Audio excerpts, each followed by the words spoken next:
Hey everyone, and welcome to the channel. So today we get to take a look at the latest generation for the Dodge Challenger SRT Hellcat Jailbreak. Huge shout out to Carolina Auto Direct for providing this muscle car for me today. Definitely take a look at their website. They're always getting in some very cool inventory. That link is down in the description. So this Hellcat is finished off in jet black with a hint of pollen. MSRP starts right around $72,000. And this American muscle car is powered by the 6.2 liter supercharged V8. It's paired to the 8-speed automatic transmission, pumping out 717 horsepower, 656 pound-feet of torque. That power is sent to the rear wheels, propelling this 4,400 pound sports car from 0 to 60 in 3.4 seconds. Top speed is 203 miles an hour. It also has a fuel capacity of 18.5 gallons. You'll expect to see around 13 miles per gallon in the city, 21 out on the highway. This also has a wheelbase of 116.2 inches. Its overall length is 197.5. It has a width of 75.7, a height of 57.2, and its ground clearance measures in at 4.5 inches. As we move on to the exterior styling now for this Jailbreak, let's start off with the functional snorkels for the hood. So you'll notice there's two of them, also with massive bulges on both sides of the hood, but those are functional, along with the grille in the upper section and the entire grille in that lower section to provide a lot of cooling to that supercharged V8, along with the cutouts for these inner housings. So that's on both sides, where the outer housing is the LED headlight, turn signal, and DRL are that inner housing. And then for the entire lower front splitter, this model still has those yellow covers on both sides of them, which a lot of Dodge owners seem to leave on, but the front splitter is massive, giving it a really cool look. Now as we work our way to the side, this has a set of 20-inch wheels. They're 9.5 inches wide, finished off in matte black. This model also has the SRT Brembo brake calipers. Those are finished off in red. There's the Hellcat badge as well.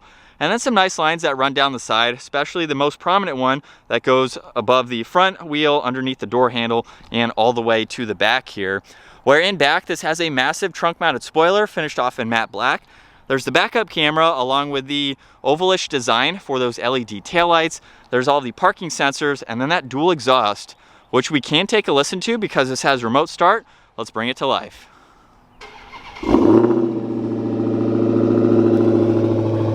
And then if you just hold on that button, you can shut it off as needed.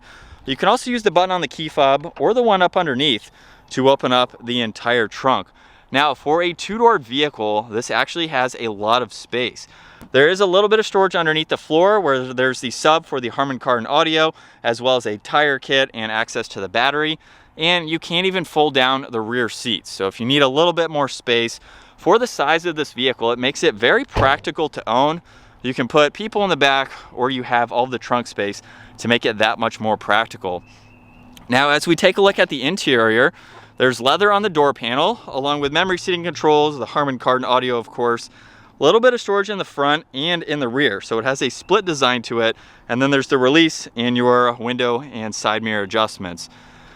Driver's seat is automatic to move it forwards and backwards, manual for the recline and incline. SRT is right in the center there. And to take a look at the rear seats, we'll just move that backrest forwards. From there, you do actually have to move the seat yourself. So depending on the legroom that you need, you can adjust that. And at 5'10", I can hop into the back now, where honestly, it's not all that bad. Plenty of legroom. There's climate vents right in the middle. This is also a 5-seater too, so you can have 3 people in the back. At my height, I'm just touching the headliner, but it's comfortable. I can ride around. We got a nice window here, armrest too. Very comfortable seats. And then right in the middle, there's the armrest along with the cup holders if you need to use those. So not all that bad considering this is a two-doored vehicle. Then you can quickly put that backrest up, and then we can adjust the seat from here. Now looking at the steering wheel, there's solid and perforated leather. On the left side, there's your Bluetooth and voice commands. Right side, there's cruise control settings. There's also the steering wheel mounted paddle shifters, and you still have volume and tuning adjustments. So those are underneath the paddles on both sides. Well, let's fire this up again and take a listen to this Challenger.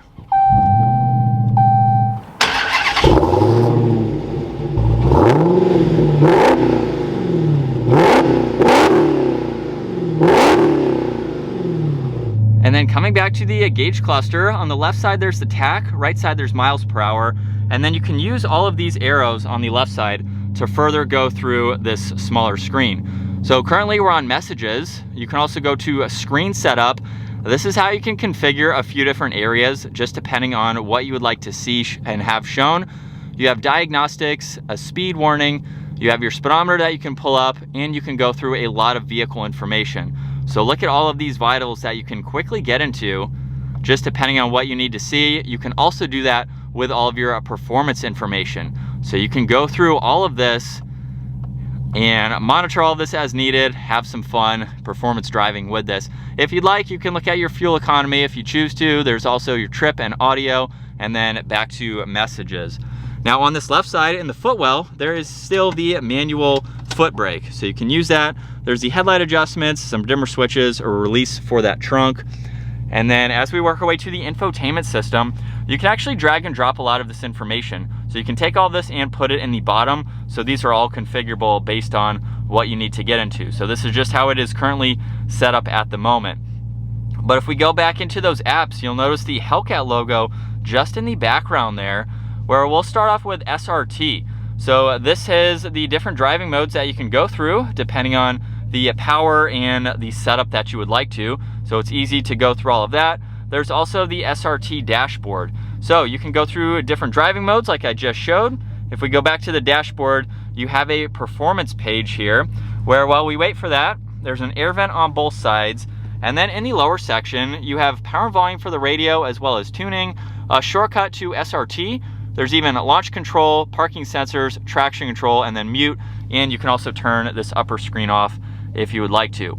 But under this performance page, we have a lot more vitals that you can go through and take a look at depending on the driving that you're doing. You can also go back into the dashboard here and go under race options where you have line lock, so you can do burnouts, you can activate that. You have launch control, you can set your RPM to, shift lights, and even a race cooldown that you can monitor as well. And you have a few others that you can go through there. Really cool to see that for this performance-oriented vehicle. And then you have settings, you have your phone when that's paired, navigation, and then you can also go through the rest of these, of course. Depending on what you need to get into, you have a lot that you can go through. So really helpful, easy to use. All of your climates are at the bottom there with your temperature and fan speed. If we put this into reverse, this does have that backup camera. You all can also shift using the shifter itself or the paddle shifters like I mentioned. There's a little bit of storage with 2 cup holders, and then you have a little bit of space with plenty of auxiliaries in the armrest. You also have the split shelf design for the glove box. There's a little bit of storage for your passenger on that footwell too. And then even a sunglass holder up top, your dome lights and garage door buttons. And as far as visibility goes, while that's a pretty bulky pillar, the windows are pretty large. Even looking over this left side, you can see out of that window and then even into the rear glass. So you can clearly see all around. As we set off now behind the wheel for the Challenger Hellcat Jailbreak, the Challenger is a really cool muscle car that I know a lot of people like. For the Jailbreak model though, I don't think it's too much different or special compared to the rest of the lineup. So it's interesting to see, we have the Jailbreak logo over on that passenger side, but there's really nothing else that really distinguishes this from a normal Hellcat. So very interesting to see, not too many significant differences for this. But in general, the Challenger is a really nice larger vehicle. If you're looking for kind of just a more practical 2-door vehicle, this is very large. This is a 4,400 pound sports car, which is a lot of weight when you compare it to some other smaller vehicles, but this is also a pretty comfortable 5-seater as well. So let's go into second gear.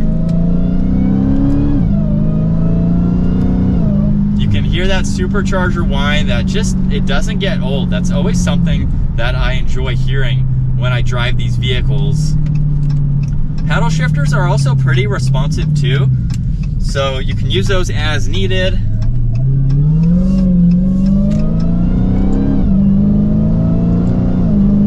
And with a mild acceleration, we're up to speed. These have a lot more potential than what I'm throwing at it today. I've seen a lot of these drag race, things like that. You can put some slicks on them. You have the super stock option too, which comes from the factory with those upgraded wheels and tires. So you have a lot of modifications that you could do to this depending on how you want to drive it. And you have a huge price range depending on what you want. So you can go with a base Challenger, of course, all the way up to the Hellcats and the variants of the Hellcat. So it's a pretty wide range depending on the engine you want, basically, and the power and performance that you want. But it's a nice vehicle. This is something that you can daily drive. If you want to just drive it normal, you can just cruise it normal. You can cut back the power there. You do get 2 different keys with a lot of the Dodge products. You get a black key and then you get a red key, which unleashes the full potential. So you can even give different keys to different people if you do have others driving your vehicle, but you can set it up just to daily drive and be toned down and comfortable. Seats are very large too, so these lateral supports really hug me well. So it's a nice seat for this car. I would kind of aim this towards being a grand touring type of vehicle, just with how comfortable it is, the amenities that you have to drive this, go on long road trips, things like that. And then when you're ready to, you can push a few buttons and set it up for the track or drag racing. And from second gear, here we go.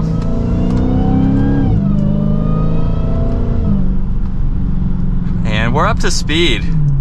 Supercharger whine definitely sounds great. You can throw an aftermarket exhaust too to really hear the rumble from that V8. But this is what it's like to be behind the wheel of the Hellcat Jailbreak. It's a nice place to be. I like the grips for the steering wheel.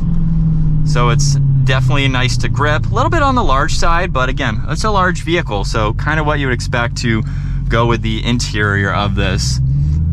One thing with the Challengers I always kind of get them on is their weight. It's a heavy vehicle, but they seem to handle their weight pretty well. More of a drag strip type of car, but you could take this onto some twisty roads. The handling seems to be very nice. You do have to go into it though with the knowledge of it. It weighs a lot, so it may not handle the tight turns as well as some other cars, but it's a good straight line performance vehicle, no doubt. With the power that it has, this is something that, you know, you can go through all this and really rip on and have some fun. But I do like the practicality of this. So that's why it is so large. Turning is also pretty tight, so it's very maneuverable for its size, especially with that quick turn there.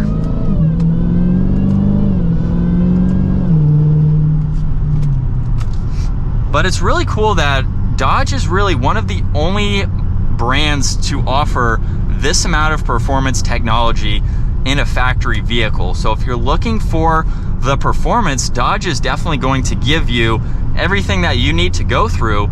They want you to use your car with this performance tech in mind. So if you're buying this, I hope you're going through all this, monitoring everything, using line lock, doing some burnouts.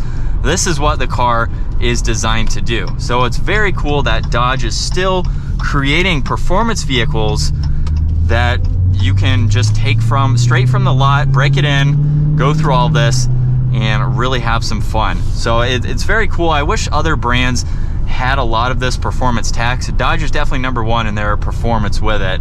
But at the same time too, they've made a tamed down vehicle enough to daily drive and just enjoy as your only vehicle.